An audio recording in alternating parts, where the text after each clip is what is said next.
शुभकामनाएं।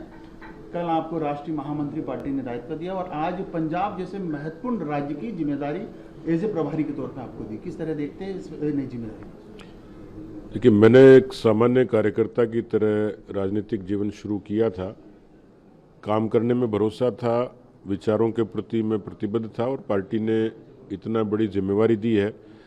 ये मेरे लिए पद से ज़्यादा भरोसा है, पार्टी का विश्वास है। मेरी कोशिश रहेगी कि इस विश्वास को मैं कामयाब करूं।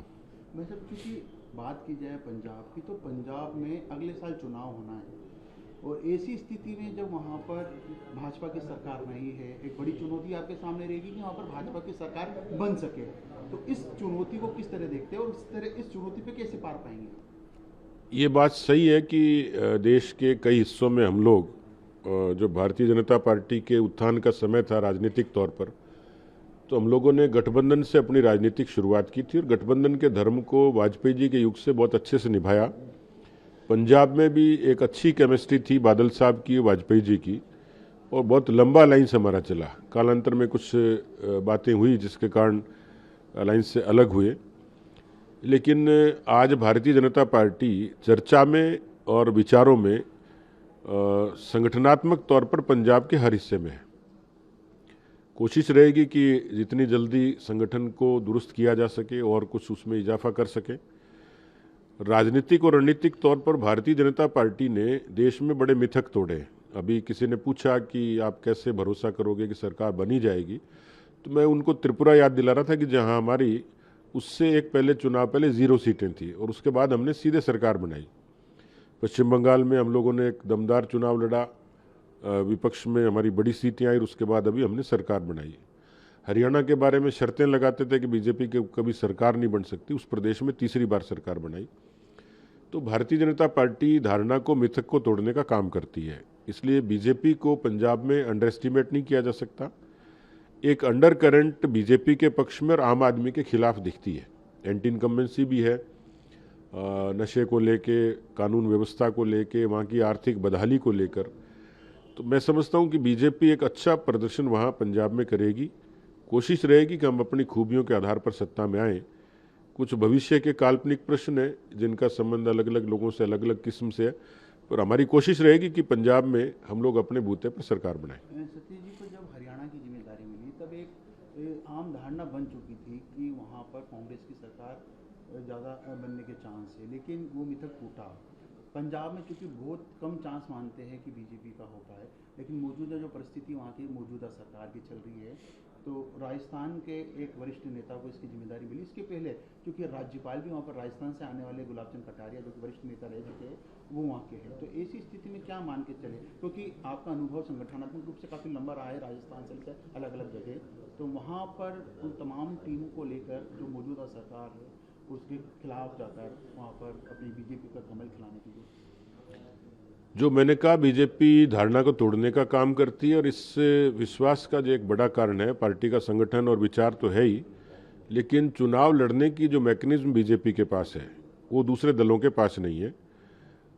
हम लोग स्ट्रेटेजी के तौर पर, प्रबंधन के तौर पे, कैंपेन के तौर से दूसरे दलों से बिल्कुल अलग हैं, डिफरेंट हैं। वो चुनाव को जीतने के जितने अस्त्र शस्त्र हैं वो बीजेपी के पास में। हम लोग पूरी कोशिश करेंगे कि एक अच्छे कैंपेन से, अच्छी रणनीति से, अच्छे प्रबंधन से जो चीज़ें हमने हासिल की, हरियाणा में भी, दिल्ली में भी, बिहार में भी, पश्चिम बंगाल में भी, जिन जिन प्रदेशों में चुनाव हुए उसमें बीजेपी की टीम ने एक अच्छा टीम वर्क बीजेपी करती है। पंजाब में भरोसे का कारण है कि आम आदमी के खिलाफ एक इस तरीके की अंडर करंट है।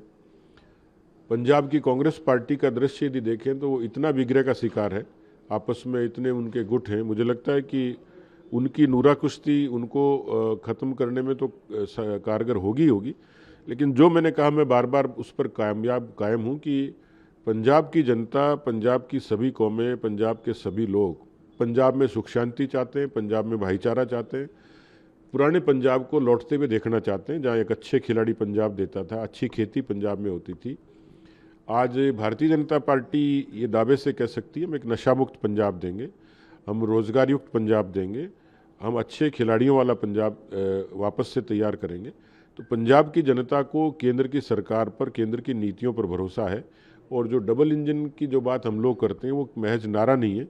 डबल इंजन का कंसेप्ट किसी भी प्रदेश को ताकत देता है। तो पंजाब में भी मुझे लगता है कि डबल इंजन की सरकार की दरकार है, जो हम पूरी करेंगे। भाई साहब, लास्ट प्रश्न है, क्योंकि ये प्रश्न आपसे करना लाजमी भी है।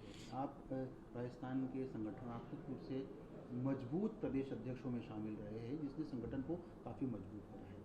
आप चूँकि अब जिम्मेदारी आपके पास पंजाब की भी है, लेकिन राजस्थान में भी आने वाले कुछ ही दिनों में निकाय के और पंचायत राज के चुनाव हो गए। किस तरह आपको लगता है कि राजस्थान में, क्योंकि कांग्रेस का अलग अलग नेताओं के दावे हैं, जीत के दावे वो कर रहे हैं, आपको क्या लगता है, क्योंकि आप राजस्थान को संगठनात्मक रूप से बहुत बारीकी से जानते हैं, समझते हैं? देखिए, बीजेपी के पास शहरी जो एक अर्बन बीजेपी का आधार है वो तो पुख्ता है ही। दूसरा, वैचारिक रूप से भी शहरों की जनता पार्टी के मिजाज से जुड़ी है। तीसरा, जो वैचारिक मुद्दों का समाधान मोदी जी ने किया उस पर भरोसा है। चौथा, भजनलाल जी की सरकार ने जिस सहज सरल तरीके से सरकार भी चलाई है और लोगों को एक तरीके से संजीदगी का मैसेज देने की कोशिश की है। कांग्रेस पार्टी ने पिछली बार परिसीमन के नाम पर निकायों में बड़ी गड़बड़ियां करी, इसलिए विलंब हुआ। पर मुझे भरोसा है कि जिस तरीके से पार्टी केंद्रीय नेतृत्व ने भी बहुत इस तरीके के सीनियर लोगों को डेप्यूट किया है, ये अपने आप में पार्टी की गंभीरता को प्रदर्शित करता है। तो केंद्र की टीम, प्रदेश की टीम मिलकर निकाय चुनाव में अच्छा प्रदर्शन करेंगे, इसमें कोई दो राय नहीं है।